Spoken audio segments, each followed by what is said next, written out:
अमेठी की दीदी अब कहां गायब हो गई हैं। चुनाव हारते ही वो अपना अमेठी घर छोड़कर कहीं खो सी गई हैं। लोग अपनी दीदी को याद कर रहे हैं, लेकिन वो कहीं नजर नहीं आ रही हैं। हम बात कर रहे हैं अमेठी को अपना घर कहने वाली बीजेपी के नेता स्मृति ईरानी की, जिनकी अब कोई चर्चा नहीं होती, जिनको बीजेपी में अब कोई याद नहीं करता, लेकिन अमेठी में उनका आलीशान घर उनको याद कर रहा है। अमेठी के लोग दीदी को याद कर रहे हैं, लेकिन लगता है कि स्मृति ईरानी ने अपने लोगों को छोड़ दिया है, अपने घर को छोड़ दिया है। अब वो अमेठी नहीं जाती हैं। चुनाव हारते ही उन्होंने अमेठी से दूरी बना ली है, इसलिए अब उनका आलीशान घर सूना पड़ा है, उनका ऑफिस भी बंद पड़ा, धूल झांक रहा है।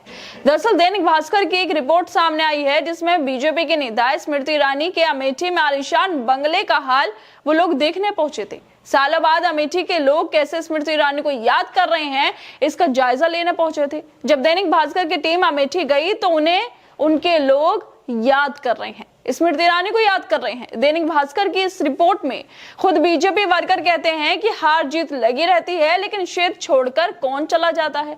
बाकी हार जीत तो चुनाव में लगी रहती है, लेकिन स्मृति ईरानी तो कुछ ज्यादा ही हार से नाराज हो गई, अपना बंगला छोड़कर पूरी तरह दिल्ली शिफ्ट हो गई है।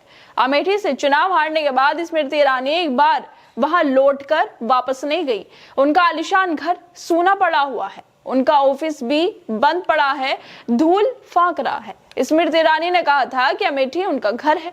अब अमेठी की जनता ईरानी को ढूंढ रही है। बीजेपी कार्यकर्ताओं का कहना है कि उनका जनता से कोई कनेक्ट नहीं है, कोई कनेक्शन नहीं बचा है। चुनाव हारने के बाद वो अमेठी छोड़कर शिफ्ट हो गई। उत्तर प्रदेश के अमेठी में मैदन मवई गांव के खेतों के बीच स्मृति ईरानी का एक विशेष घर खड़ा हुआ है। इसकी दीवारों पर सीताहरण की पेंटिंग सजी है, लेकिन ये जून 2024 से खाली पड़ा है। ये घर जो कभी अमेठी की राजनीति में महत्वपूर्ण भूमिका निभाता था, अब बेजान सा दिखाई देता है। स्मृति ईरानी का अमेठी से राजनीतिक सफर 2014 में शुरू हुआ था, जब वो पहली बार यहां से चुनाव लड़ी। उस समय वो राहुल गांधी से लगभग 1 लाख वोटों से हार गई थी, लेकिन 2019 के लोकसभा चुनाव में स्मृति की मेहनत रंग लाई, जब उन्होंने गांधी परिवार के परंपरागत क्षेत्र में राहुल गांधी को हराकर इतिहास रच दिया था। जीत के बाद उन्होंने कहा था कि अमेठी को मैं अपना घर मानती हूँ। लोगों ने सांसद नहीं, दीदी को चुना है। सांसद बनने के बाद स्मृति ने दीदी आपके द्वार अभियान शुरू किया था, जिससे भाजपा कार्यकर्ता उन्हें प्यार से दीदी कहने लगे।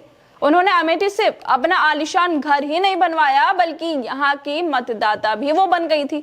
स्मृति ईरानी अपनी जीत के बाद घर घर गई, लोगों की परेशानियों को सुनती रही, और ये काम 2024 के लोकसभा चुनाव के आते ही ज्यादा जोर पकड़ने लगा। स्मृति ईरानी ने 2024 के चुनाव जीतने के लिए खूब मेहनत की, घर घर गई, लोगों की परेशानियों को सुनने लगी। वक्त वक्त पर लोगों की अधिकारियों को वो डांटने भी लग देती थी, फटकार लगा देती थी। कभी कभी जब सांसद थी तो ग्रामीण शिकायतें लेकर जो आते थे वो उन पर भड़क जाती थी, लिखित में शिकायत लेती भी थी और उन्हें फिर उन पे कोई कार्रवाई भी नहीं करती थी। वो अमेठी के लोगों की परेशानियों को सुनने का दिखावा करके बस अपने गुट के लोगों की सुनती रहती थी। लेकिन 2024 के चुनाव में हार के बाद सब कुछ बदल सा गया। अब स्थानीय भाजपा कार्यकर्ता अपनी दीदी के लौटने का इंतजार कर रहे हैं। उनके कार्यकर्ता कहते हैं कि चुनाव के वक्त 1 महीना यही थी, रिजल्ट आने के बाद यहाँ पर नहीं आई। हमें लगा था कि महाकुंभ में आएंगी, तब यहाँ भी आएंगी। दीदी को अच्छा लगे, इसलिए फूलों वाले पौधे हमने पहले से लगा दिए थे, ताकि जब वो यहाँ पर आए फूल खिलने लगे। लेकिन दीदी नहीं आई। चुनाव हारने के बाद से अमेठी नहीं लौटी है। अमेठी में हर कोई उन्हें याद कर रहा है, और सबसे ज्यादा याद उन्हें उनका घर और ऑफिस कर रहा है, जहां पर धूल की परतें जम गई हैं। ऑफिस की फाइलें धूल खा रही हैं, इंतजार कर रही हैं कि स्मृति आए तो उनके ऊपर से धूल हट जाए और फिर से पहले जैसे चमकने लगे। लेकिन इन फाइलों को भी बस इंतजार ही है। लेकिन स्मृति ईरानी का कोई अता पता नहीं है। स्मृति ईरानी ना ही खबरों में दिखाई देती हैं और ना ही उनके भाषण अब सुनाई देते हैं। ये वही स्मृति ईरानी है जो राहुल गांधी पर, कांग्रेस पर लगातार आरोप लगाती रहती थी, हमेशा मीडिया में बनी रहती थी। महिला विकास मंत्री होते हुए उन्होंने कभी महिलाओं के रेप अत्याचार पर कुछ ना बोला हो, लेकिन वो कांग्रेस पर, विपक्ष पर टाइम से जरूर बोल दिया करती थी। लेकिन चुनाव हारते ही सब बदल गया है। लोग उन्हें याद कर रहे हैं, उनका घर ऑफिस उन्हें याद कर रहा है अब, लेकिन वो कहीं नजर नहीं आ रही है। खैर दोस्तों, आप लोग क्या लगता है इस वीडियो को लेकर? हमें अपनी राय जरूर दें, और बाकी तमाम खबरों को देखने के लिए जुड़े रहिए हमारे साथ।